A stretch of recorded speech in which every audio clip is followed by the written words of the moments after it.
Good evening. Bienvenidos a todos. Boirun. We're so happy to have you tonight for our first in a wonderful four-part series, Sephardim, from the medieval to the modern, with a wonderful friend and colleague, Rabbi Dr. Mark D. Angel. For those of you who don't know me, my name is Ethan Marcus. I'm the Director of Communications for La Hermandad Sephardi de America, the Sephardic Jewish Brotherhood of America, the national umbrella organization for the Ladino-speaking Sephardic Jews in the United States. We're so happy to have you here through this wonderful new initiative, what we're calling the Sephardic Digital Academy, a host and hub of Sephardic education and content, including cooking, Torah, halakha, Ladino language and culture, and so much more. And if you're interested in learning more about some of our wonderful programs, including classes like this with Rabbi Mark Angel, please feel free to check out our website, sephardicbrotherhood.com/Sephardic Digital Academy. It's now such a pleasure to introduce such a wonderful and esteemed guest, a man that really needs no introduction in the Sephardic community. And I'll just say a few words about the rabbi. So Rabbi Angel has had a long career of service to his congregation, Congregation Shereth Israel, the historic Spanish and Portuguese synagogue of New York City, and the national community. He has served as president of the Rabbinic Council of America, the Rabbinic Alumni of Richest, Sephardic House, and various other organizations. He has served as an officer and board member of the UJ Federation of New York, the Healthcare Chaplaincy, the American Sephardi Federation, Cancer Care, and other agencies. He's won national rabbinic awards for the Union of Orthodox Jewish Congregations and the United Jewish Communities, and the Finkel Award of the New York Board of Rabbis. Author and editor of over 28 books and hundreds of articles, he's won a National Jewish Book Award in the category of Jewish Thought for his book, The Orphaned Adult, published by Human Sciences Press, and a National Jewish Book Finalist Award in the field of Sephardic Studies for his book, Foundations of Sephardic Spirituality, The Inner Life of Jews of the Ottoman Empire, and another National Jewish Book Finalist Award for the Jewish Scholarship for his book, Maimonidean, Spinoza, and Us, Toward an Intellectually Vibrant Judaism. The latter two books were published by the Jewish Lights publishers. I also add that Rabbi Angel is of de los Muestros, as you see in Ladino. His family is originally from the island of Rhodes, and he grew up in the Sephardic community in Seattle. Rabbi Angel, just need you to unmute, and whenever you're ready, bechavod. Okay, thank you very much, Ethan. And thanks to all of you for joining us this evening. We have an interesting adventure. Ethan asked me to speak for 4 times, starting tonight, and for the next 3 Monday nights, each time focusing on one of my books.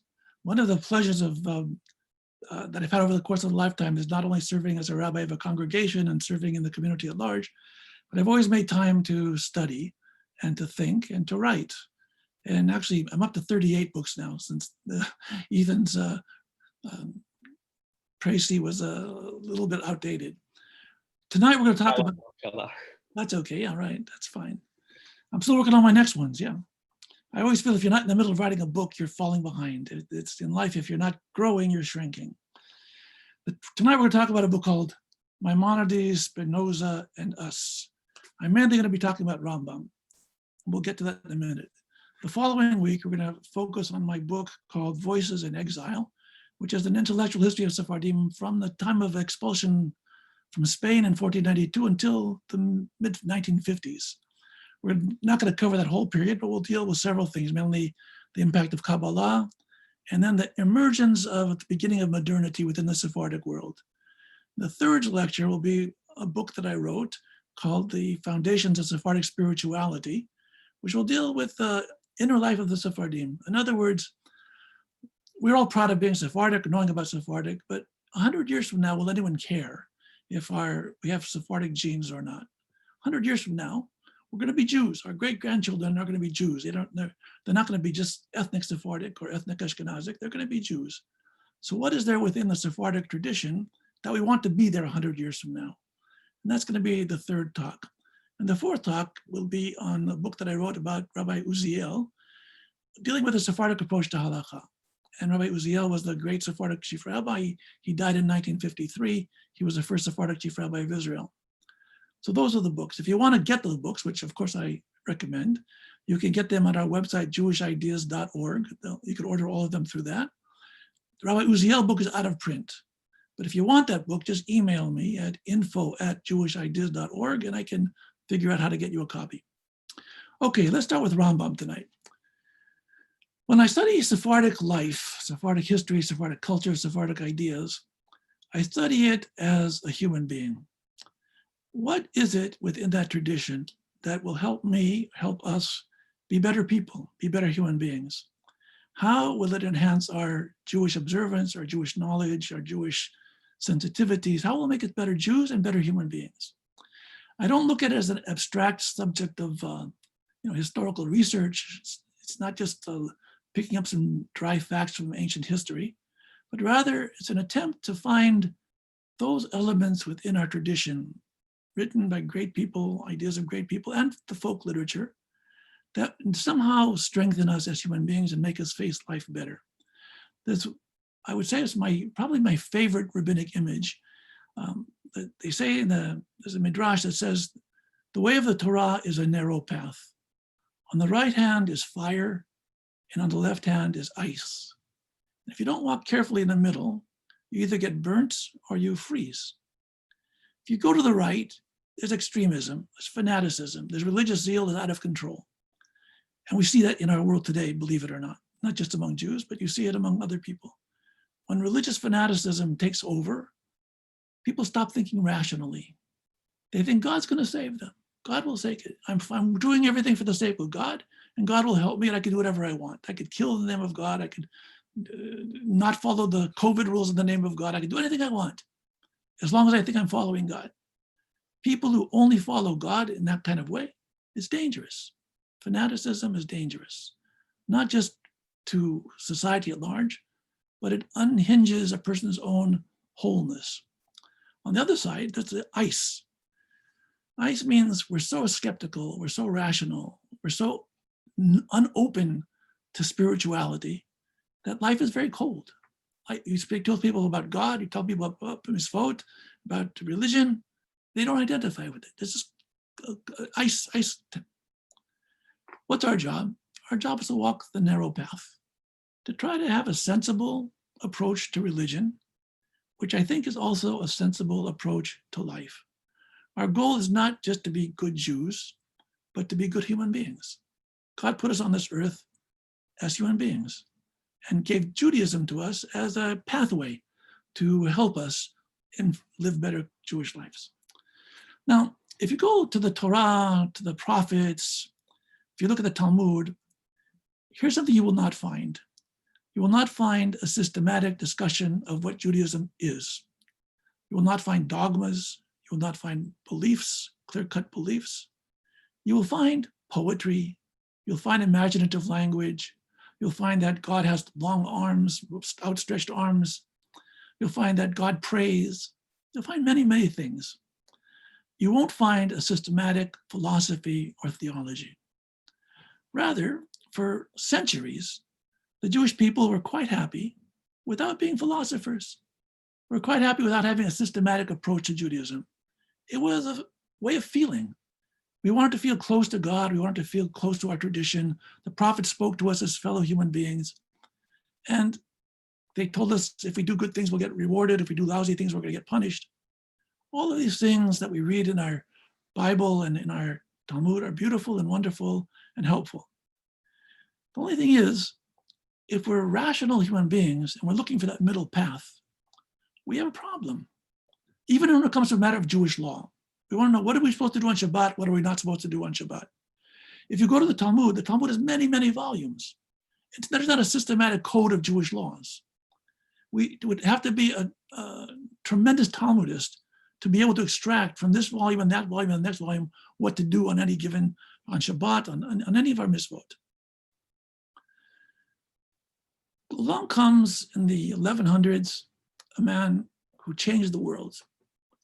Moshe Maimon, we call him Rambam. Moshe ben Maimon, Rambam. Rabbeinu Moshe Maimonides. Maimonides was a thinker. And Maimonides believed it's important to put Judaism on a solid intellectual basis. He didn't draw this out of the air. There were already Muslim theologians, there were Christian theologians. Other religions were being more sophisticated. Jews were very unsophisticated in certain ways. And Rambam wanted to put us on a proper intellectual basis. And Rambam accomplished something which it's hard to imagine one person could have done. He codified Jewish law from beginning to end in the Mishneh Torah, a set of books which we still rely upon today, 800 years after he's dead. And no one could possibly talk about anything in Jewish law without relying on or referring to the Rambam. He wrote the Guide for the Perplexed, the fundamental book of Jewish philosophy. Nothing before or nothing since has had that kind of impact. He wrote the 613 mitzvot, what are the mitzvot that we have to follow? He wrote the commentary on the Mishnah. But besides that, he wrote books on medicine, on logic. He was a scientist. He was a person who had all of the ingredients of being an encyclopedia, a single person who was an encyclopedia. If we would hire all the geniuses today to write what Rambam wrote himself, we would never be able to accomplish it. He did what a committee of 1,000 people couldn't do today. Incredible, incredible. The more you study Rambam, the more you are amazed that God created such a human being that could have possibly had so much wisdom and so much knowledge. Because he was so smart, because he was so brilliant, he had many enemies. And to this day, by the way, even though everyone relies on Rambam and says how great Rambam is, essentially his philosophy is a very threatening philosophy to many people. And we're going to discuss that for a moment. Why is it threatening? It's threatening because Rambam believed in the power of human reason. We think religion, well, religion, is superstition, is metaphysical, is God, is Kabbalah. You know what? Rambam said, just a second. Yeah, we're spiritual, but we cannot forfeit our brains. We cannot forfeit our minds. It has to be sensible. For the Rambam, his image of God is the being that both created nature, created reason, and created the Torah. There can be no conflict between religion and science. And if we think there's a conflict, either our religion isn't properly understood or the science isn't properly understood. The Rambam demanded an intellectual integrity which shakes us to our foundations. And you can't be lazy to study the Rambam. Now, the Rambam in his writings, if you open his Mishneh Torah, he starts off by the laws are called Yesodei Torah, the laws of foundations of the Torah. If you look at any book of most of the books of Jewish law, certainly all of them that came after Rambam, the first page is, when you wake up in the morning, you're supposed to wash your hands, you're supposed to say Modani, you're supposed to say the Shema, here's how you put on tefillin, here's how you put on talit, what are you supposed to do and what you're not supposed to do. You look at the Rambam, he doesn't start that way. The Rambam starts, what are we supposed to believe? The foundation is, there's one God. And that one God is incorporeal. That one God created everything. If you look at Rambam carefully, and you read Spinoza, the Havdil, carefully, it's the same God. I'll correct that in a little bit. The impression is it's the same God. Rambam was an Aristotelian in a certain way. He believed that philosophy, which in those days was equal to science, if it posited something and it was based on truth, based on reason, then it had to be considered true. And if there was something in the Torah that contradicted that, the Torah has to be reinterpreted. Whoa, it's a very, very big step. Rambam wrote as follows: when something has been demonstrated, the correctness of the matter is not increased, and certainty regarding it is not strengthened by consensus of all men of knowledge with regard to it. If something is true, it's not decided by a majority vote. It's true because it's true. If logic, reason proves something to be true, it's true. 1,000 people say it's not true and only 3 people say it's true, the 3 people are right. We don't follow a majority rule when it comes to reason. Rambam said people find things in books and they think because it's written in a book, it must be true. Rambam said there are many things written in books that are false. Just because the person writes something in a book doesn't mean it's true. If I write it, then you should believe me, yes, it's true. But if everybody else writes it, you can't be sure. They're only human beings and they make mistakes. Rambam challenged us to evaluate everything carefully, to think. Now let's look at how some of the ramifications of that. The Lord is my shepherd, I shall not want. It's beautiful poetry, beautiful 23rd Psalm. Now stop and think. Is God a shepherd? Is God a man who has a long hook that he could take the little sheep, pull them in? The Lord is my shepherd, I shall not want, I shall not lack. God isn't a shepherd. With all due respect, ladies and gentlemen, God is God. God is infinite. God is eternal. The Torah says, Adonai ish milchama. God is a man of war. God is a man. God is a war. God has weapons. God has an arm. Can't be. If we look at philosophy, God is ethereal. God is eternal. God is infinite. God is not a human being glorified. Some people imagine, and it's in our prophets also, God sitting on a great big throne, an old man with a long white beard. And if we do something good, God taps us on our head. And if we do something bad, God zaps us. Rambam says that's not religion. That's for the masses maybe, but that's not the truth. If we're looking for truth, we have to realize we can't find truth if we surrender our power of reason. But Rambam, look at the Torah itself. The Torah itself uses phrases that God has arms and legs and God gets angry, and God, we read last week's parasha in Bereshit that God felt bad that he created humanity. God wants to destroy humanity and just leave Noah to survive. God has emotion. Rambam answers, it's not possible from a philosophical point of view for God to have those things. But it says so. Poetry. It's imaginative language. We are human beings. We don't have the ability to describe God's infinity. We don't have the language. So what do? We write poetically, imaginatively. If we were describing God, we describe him as macro human beings with macro human being powers. But that's not because we really believe he has those powers. That's just, we have a poverty of language. Our language could never attain what God really is. So he starts reinterpreting the whole Torah. That's amazing. Now Rambam says as follows. In those days, Aristotle believed that the world is eternal. Matter is eternal. And there was no creation. Rambam says, well, if you look in the Torah, and if we read the parasha last week, in the beginning, God created heaven and earth. God created the world. Now, did God create the world, as we say?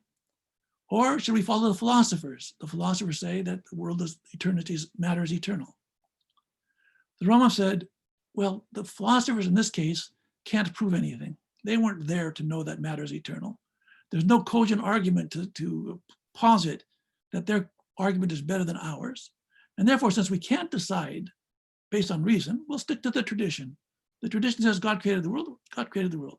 But the Rambam goes further. But if it could be proven scientifically that matter is eternal, we would reinterpret the Torah. Wow. This is why people are afraid of the Rambam. Because the Rambam said no matter what, we have to rely on reason and we have to rely on science. We have to rely on human intelligence. We cannot rely on wishful thinking. We cannot rely on superstition. We have to rely on clear thinking. And once everything is demonstrated to be true, it's true. Okay. Now, if we look at our midrashim of the rabbis, we think they have a problem with the Torah, we have more problems with the midrashim. If you look at the Talmud and the midrashim, they have God doing all kinds of things. You know that in the midrash, God wears tefillin. God says prayers. They even tell you the text of what God says in his prayers. God is like a superhuman being that can do all kinds of strange things. The language of the midrash often, not always, but often challenge us the sense of reason. There's no way we could read many of these midrashim and say this is reasonable. It's not reasonable. It's not scientific. It's not factual. And this doesn't only refer to medical cures and other things. In ancient times, they believed in astrology. They believed in witches. They believed in many things that today, let's say scientifically, we don't believe in. But they believed in those things. And they're in the Talmud and they're in the Midrash. are we bound to follow them because our ancient sages believed in them? So the Rambam says, there are three categories of people who study our rabbis' midrashim. One category are people who see that the words of our rabbis often contradict reason, and they say, you know what? The rabbis are always right, and if they say something, it's true, and our reason is defective. We don't understand them. In other words, they think that in order to defend the integrity of our religion, we have to support every word that our rabbis say, otherwise the whole system breaks down. Rambam says about these people that they are such a problematic group that they in fact degrade the words of the Torah. He says that such a group of people that they think they're honoring the rabbis, they actually are shaming the rabbis, because the rabbis often spoke also in poetic language, symbolic language, metaphorical language. Instead of taking these things literally, one should look for hidden meanings. And if there is no hidden meaning, sometimes the rabbis were wrong.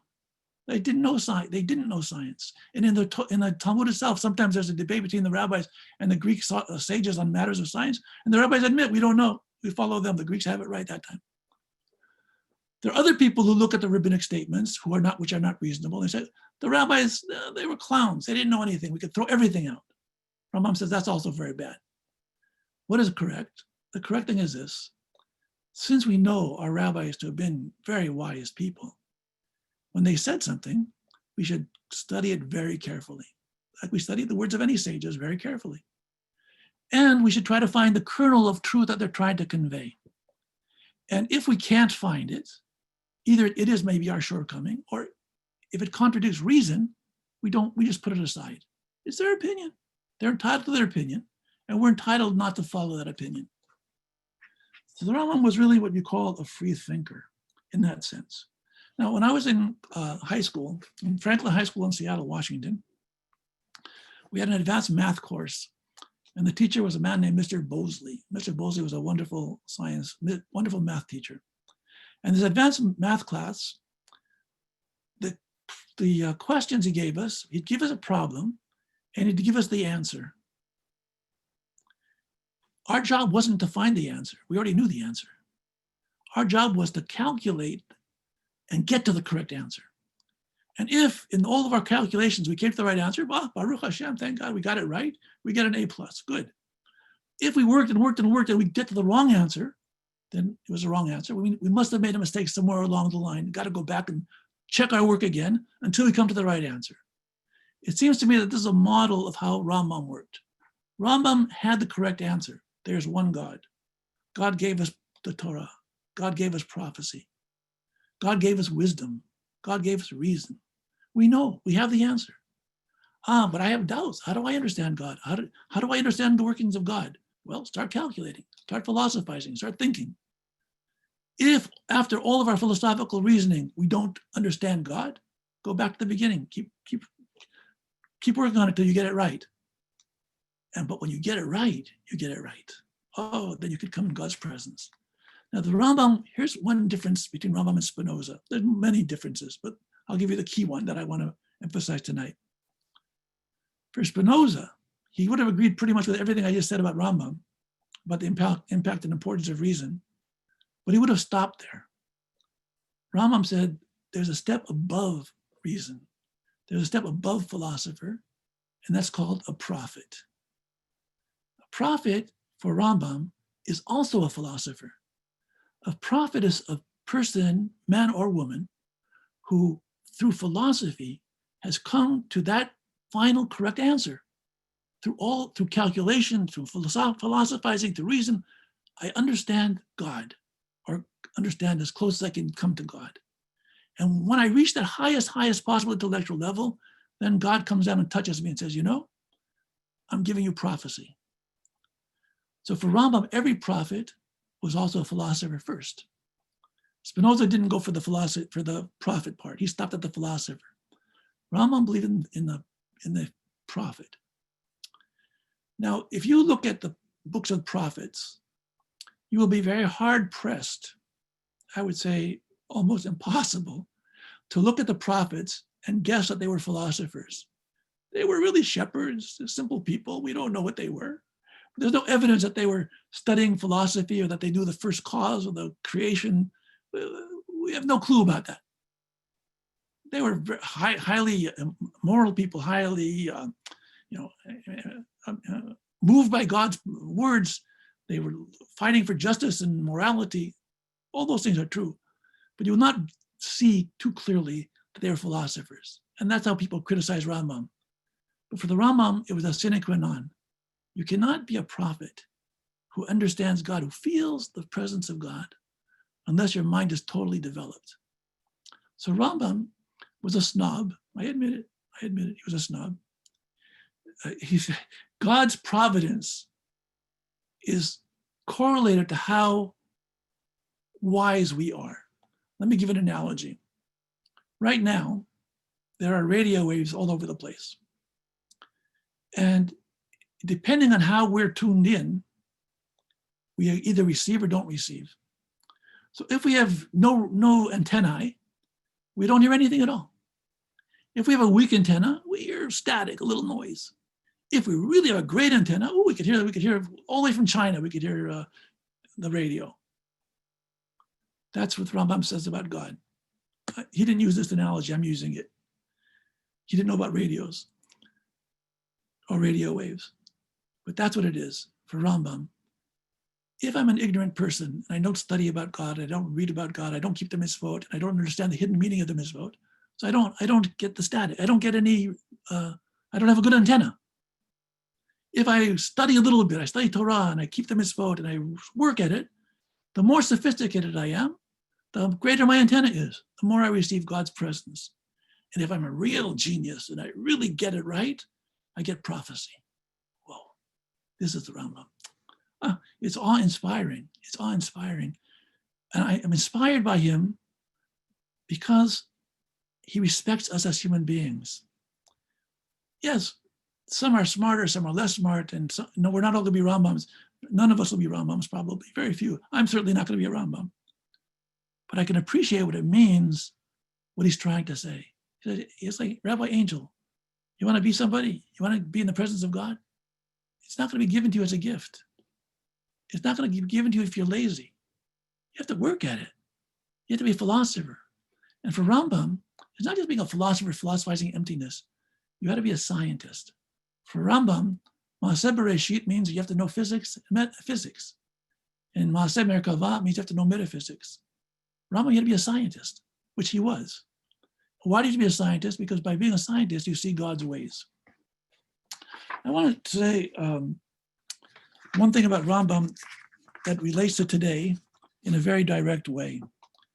Unfortunately, the wonderful vision I gave of religion, Maimonidean religion, which I just described so brilliantly, is not held by many people.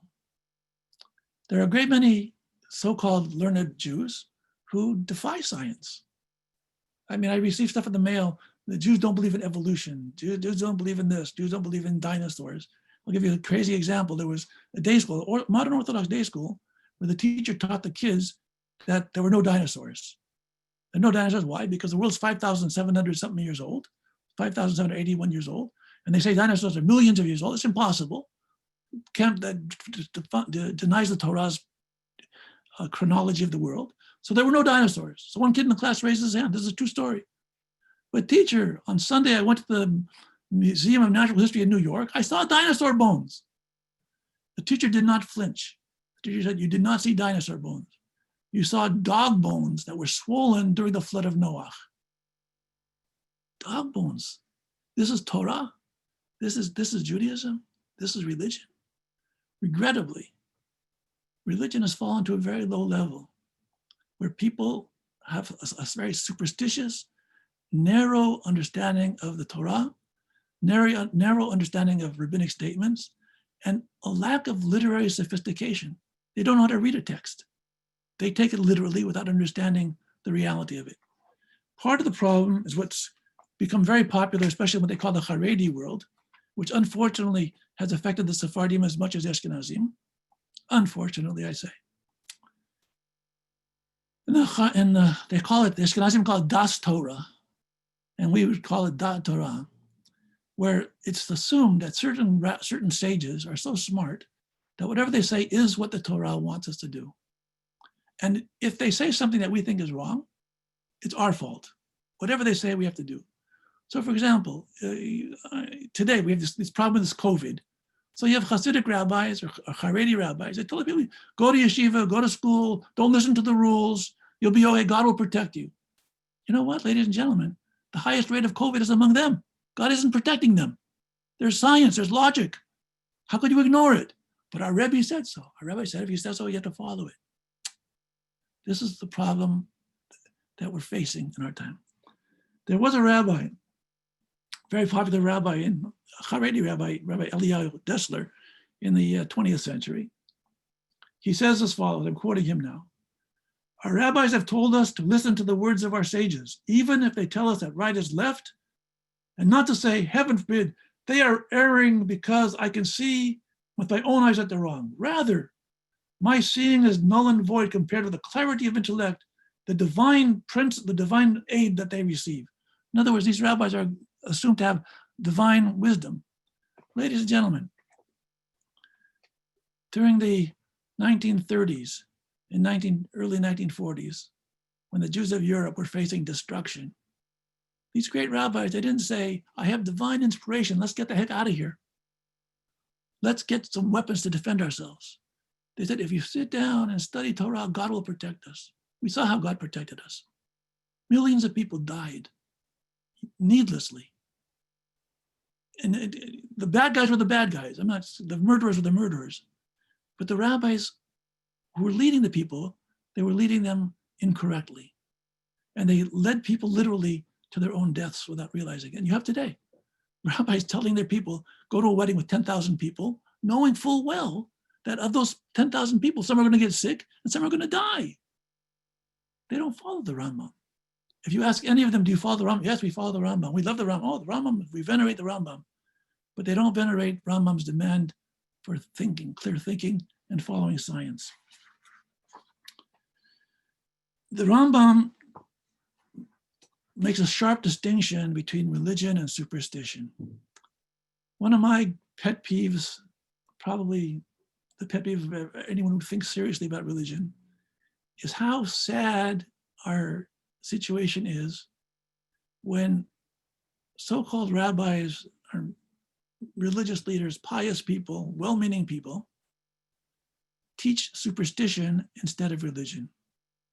Let me give an example. A few years ago, there was an article in Forbes magazine about the 10 richest rabbis in Israel.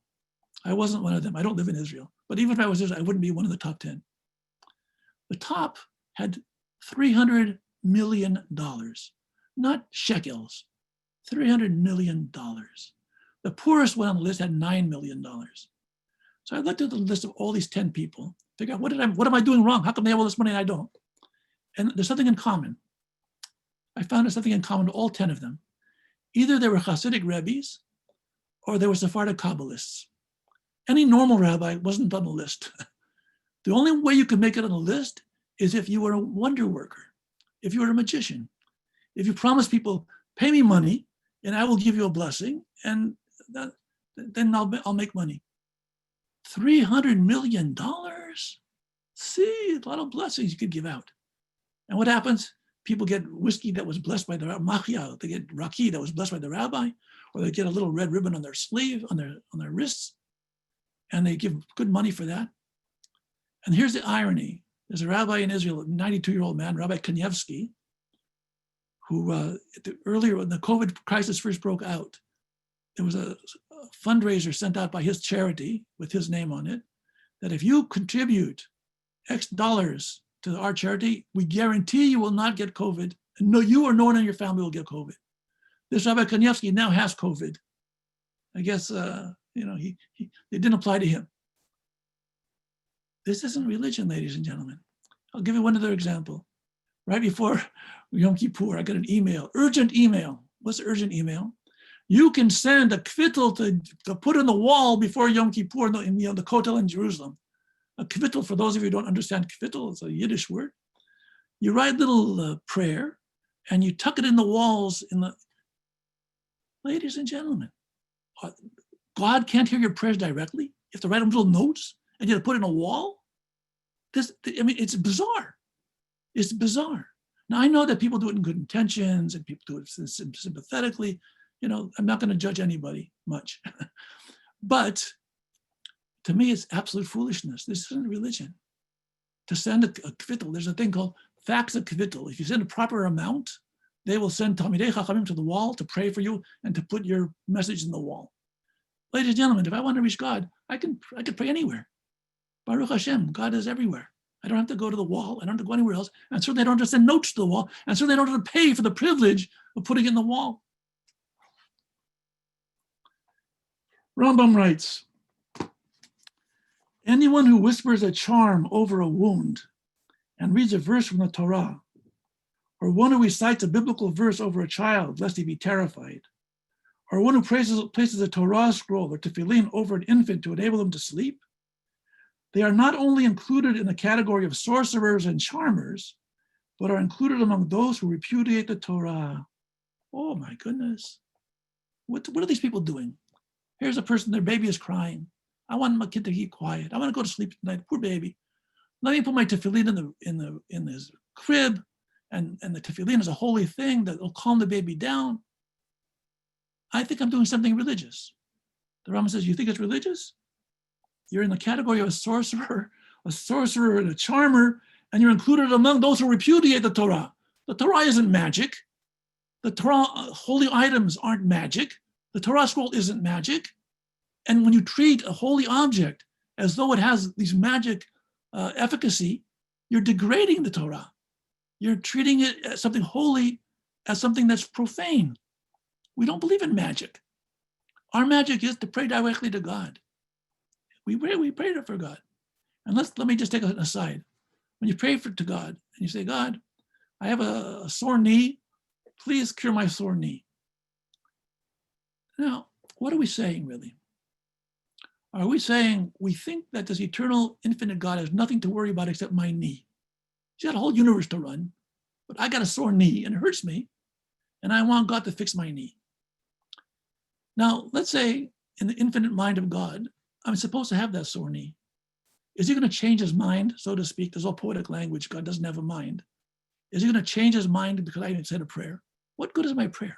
What am I saying?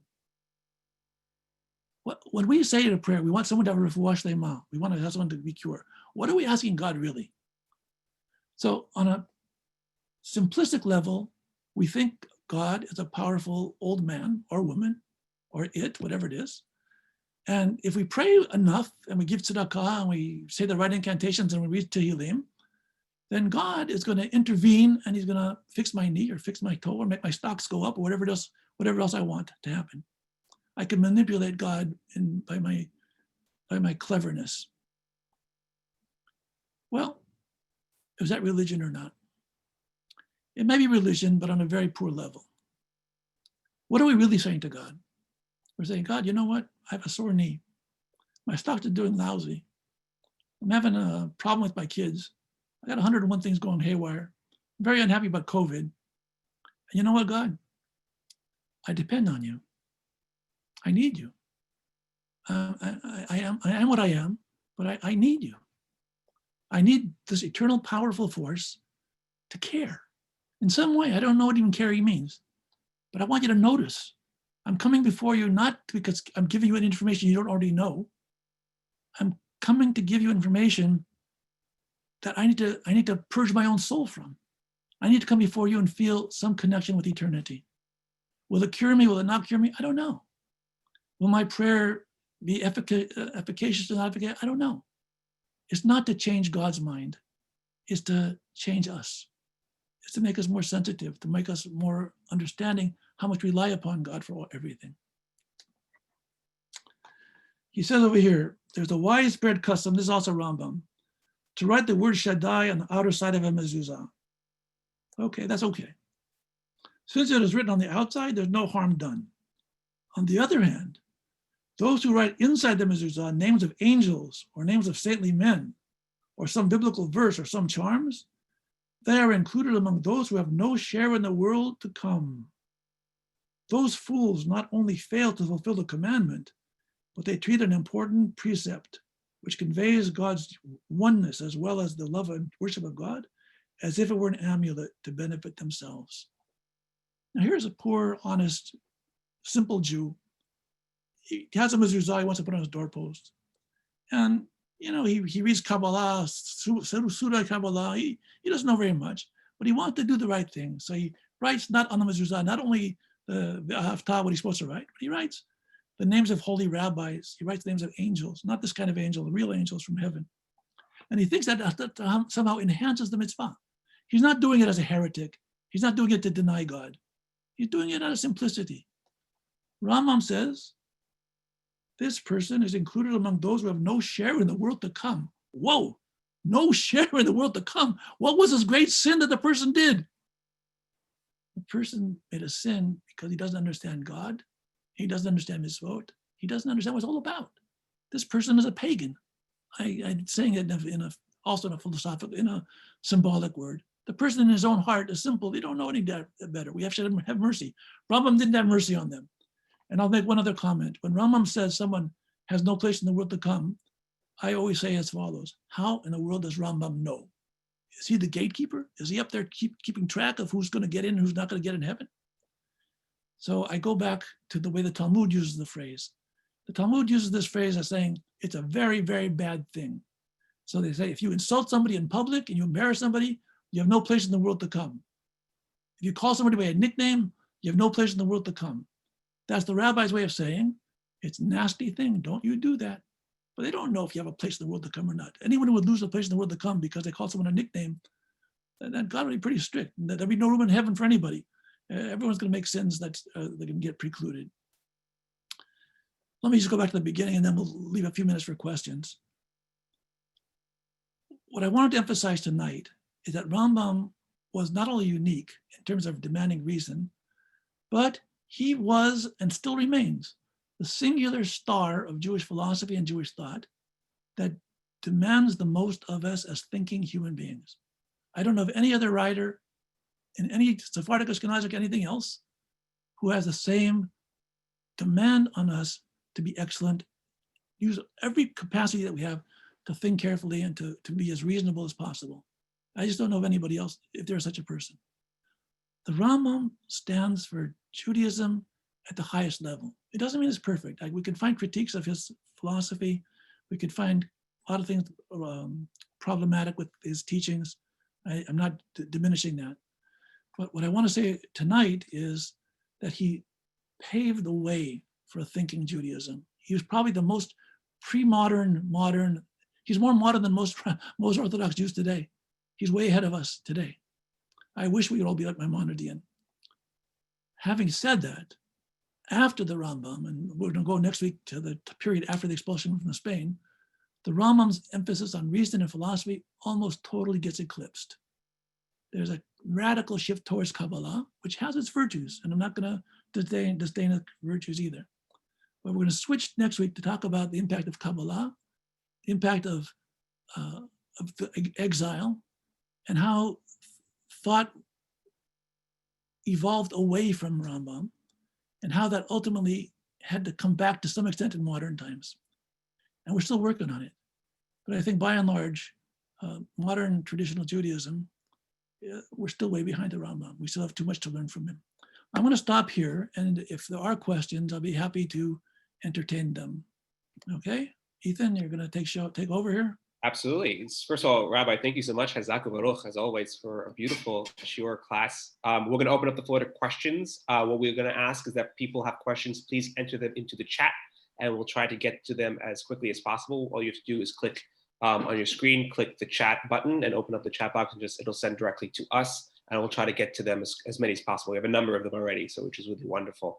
Rabbi, so our first question actually for me, I'm curious, so you talked about the beauty of Rambam's rational view and kind of the classic Sephardic approach that has unfortunately in many ways been lost in the modern Jewish world, both on the ultra right and the ultra left in terms of observance, so ultra orthodox and then ultra secular. is there a way we can kind of reintegrate this beautiful vision you've narrated to us tonight into the 21st century for new generations of young Sephardic Jews and new generations of Jews in general? Read my book, Maimonidean, Spinoza, and Us. That wasn't a plant, so people know that was not a plant. I write, I talk, I yell. We have an institute. Come to our institute, jewishideas.org. Register. It doesn't cost you anything to register. We pound day and night on a reasonable, I call it an intellectually vibrant, compassionate, inclusive Orthodox Judaism. And I could actually call it intellectually vibrant, compassionate, inclusive Sephardic Judaism. We have a vision. We have a very powerful message. And there are very few people out there who are espousing it. There are very few people standing for it. The Sephardic world is imploding. Either they're becoming Haredized or they're becoming assimilated, leaving it altogether. And the so-called middle is, I call it the muddled middle. There are very few articulate voices that are trying to at least let the message be out there. People say to me, Rabbi Angel, why are you even knocking your head against the wall? Who's listening to you? I don't know if anyone's listening to me. I'm interested in 25 years from now or 50 years from now. When people study the 21st century or 20th century, how come Jews in those times were so crazy? Oh yeah, but Angel was there. Angel had some good ideas. There were some smart Jews then in those days. I'm writing for the 2 generations down. We're gonna need voices that will be able to bring people back to the middle road. We need people that are gonna keep us centered. And when I say centered, it's not a compromised philosophy. Centered is a principled philosophy. On the right, extremism is dangerous. It leads to a lot of bad things. On the left, skepticism leads to a lot of bad things. If we want to live as whole, healthy, happy human beings, we need to walk confidently in the center and not be thrown off balance. I'm going to pick up some questions here from the chat. We have a number, so thank you all so much. Please keep entering in questions to try to get to as many as possible. A question here, where does emotion fit into the philosophical, rational view of the Rambam? A very good question. When you read the Rambam, you think of him as being so intellectual that the man had no feelings. And I remember years ago, we had a speaker at Sheretz Israel who did work in the Geniza, the Cairo Geniza, and he read a following note a little passage that he found in the Geniza about a man and his young son who were going to visit the Rambam. And the man was afraid to bring his son to visit the Rambam. The Rambam is this great austere rabbi and rationalist, a philosopher, a doctor. But he brought his son anyway, a little boy. And when the man came in with his boy, Rambam took the boy and put him on his lap. Oh, I said Rambam was human. Rambam he was a human being like all the rest of us. He also had emotion. You don't see it in his writing. You don't see it, but he had it as a human being. See, I was once giving a lecture about Rambam years ago, and it turns out that and many of you may know, Rambam had a son named Abraham, and Abraham was very much influenced by Sufi philosophy, Islamic mysticism. And someone asked me the question, how could Rambam, who was a great rationalist, have a son who was a mystic? And I said, they were both looking for the same thing. They're both looking for a connection to God. Rambam used the reason. His son used Kabbalah or mysticism or emotionalism, but they were both heading in the same direction. So I don't think Rambam was against his son's philosophy. He was recognizing there are more than one way to approach the ultimate truth. So I think the question you asked is a very good question. And I think in Rambam, you will not find strong emotionalism, but he was a human being. The question here, what do you think about the custom of kissing the Torah that seems to become a universal kind of superstitious custom in many ways? I don't like to criticize anybody who, out of purity of heart, tries to have a pious expression. If people feel that they touch the Torah and they kiss the Torah, although you shouldn't do it during this period of COVID, it's a very bad idea. But in a normal time, people take the tzitzit, they kiss the Torah. It's a sign of affection for the Torah. I'm not going to stand in judgment. I always say, I'm an angel, I'm not God. Let God stand in judgment. I'm not responsible. If you ask me what's my preference is not to do it. But my other preference is people should do it's not a sin to do it. It's not a superstition to do it. It's not, they're saying that they're not idolizing the Torah. They're showing, that's the way of showing respect to the Torah. Like we stand up for the Torah. Okay, it's a sign of respect. I'll leave it at that. A great question here. They're all great questions. This one in particular, I love. With such an in-depth Sephardic tradition that didn't have these labels, Orthodox, conservative, Reform, etc., how is it that today the term Orthodox, quote unquote, has been the accepted norm for Jews who follow halakha? Should we be looking at something different, particularly with the Sephardic mindset? The question is a good question and very personal. I take it very personally for the simple reason that in 2007, I retired at Shearith Israel. I became Rabbi Emeritus. And I founded my last sermon at Shearith Israel was Simchat Torah 2007. And the next day I opened my institute, jewishideas.org. And when I was going to found my institute, as I told you before, our goal is to foster an intellectually vibrant, compassionate, inclusive Orthodox Judaism. So I was going to say inclusive, intellectually vibrant, inclusive, excuse me, Judaism, or even Sephardic Judaism. It would have been good, but since in our time, Orthodox has come to represent the Torah observant community, that's the community I wanted to talk to. Sephardim, Ashkenazim, whatever they are. Not only those who are nominally Orthodox, but even those who are on the periphery, they're traditional, conservative, even traditionally Reform. Many of our members are not Orthodox at all, but they recognize the need for this kind of thinking, this kind of approach. So the question is good. I don't have a resolution for it. I think Sephardic is better, but then people say, oh, it's a Sephardic organization, all the Ashkenazim won't tune in. I don't want to lose that audience. It turns out that the vast majority of my followers are Ashkenazim. We have plenty of Sephardim also, but I think the vast majority of our members, and certainly our biggest supporters, are Ashkenazim. You mentioned previously that we have to be centered kind of as Jews, not too far to the right, not too far to the left. Does that mean we have to be critical as well? And then that when one gets critical, you can criticize quite often. How do you kind of deal with that dilemma of being overcritical in that case?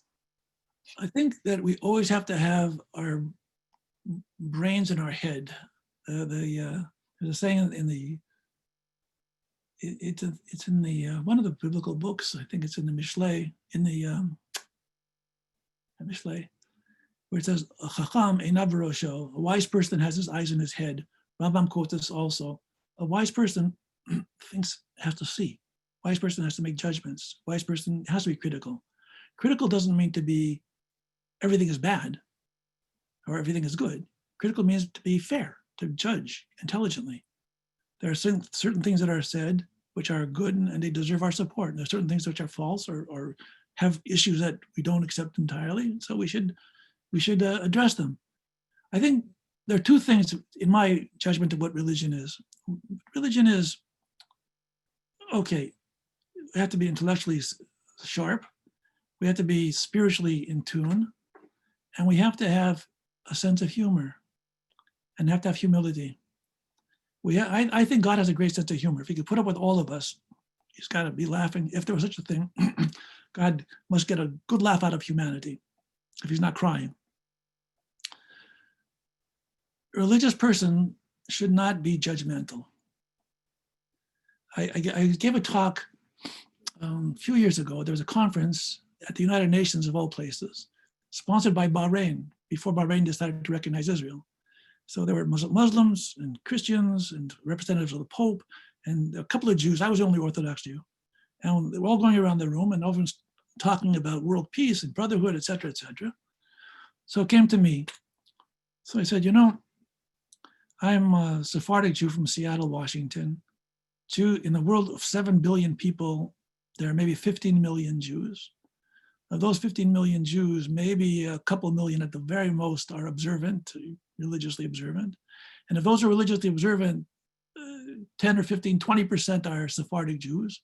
And of those who came from Seattle, 0.001% of all the Jews in the world, of all the people in the world. And yet I'm willing to live and die for my beliefs. Isn't that arrogant? How could I be right and 7 billion people be wrong?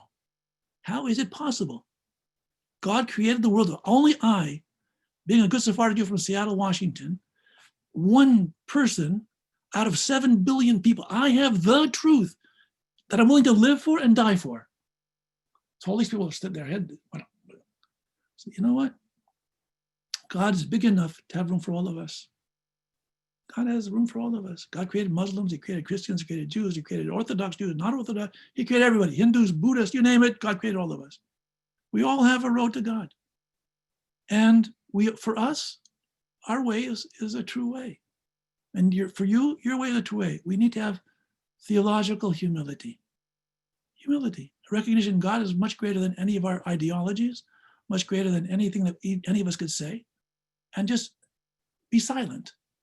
I am who I am, you are who you are, and let's leave it at that. I gave an analogy. There is a wonderful writer in Israel, Pinchas Polonsky, a Russian Jew, and he said, let's imagine that you look at a painting and you know the painting in and out, every brushstroke. And then suddenly someone turns on a light and it turns out that what you know is only a part of a bigger canvas. You have to stand back now and say, what I know is really true, definitely true, but it's only part of a bigger, I have to now understand it in context. So yeah, what I have is true, absolutely true. I won't flinch one bit on it, but I have to see it bigger. I have to see it from God's perspective. God's perspective is much bigger than the Sephardic Jew from Seattle, Washington. And that's, to me, that's the flavor of religion. There has to be a humility and a recognition that I'm on my personal journey, but so is everyone else on their journey. And God bless everybody. We're all heading in the same, hopefully, in the same direction from different angles. Okay. I think we're just about out of time. What do you think? We have time for one last question here, which I think is also a very good question. Though again, all good questions. There are a few, that are really popping out and seem to be common. How do we balance the Torah with an ever-changing society that is sometimes at odds with what some consider traditional Torah values? I think that's a very good question. I think that we're going to center on that. My fourth talk, when we talk about Rabbi Uziel, we're going to talk about that theme more specifically. All right, we'll reserve it for the fourth lecture. So make sure you come back, folks. So we'll discuss it then. A good draw indeed. I want to thank Rabbi Angel so much again for a wonderful first talk in what's going to be an exciting 4-part series. Thank you all for joining us. Mashallah, we had over 100 participants this evening. We have over 130 registered. In Seker El Dio, inshallah, we'll get a lot more. Please tell your friends to join us for the upcoming series next Monday, again at 7:30 p.m. Eastern, 4:30 p.m. Pacific.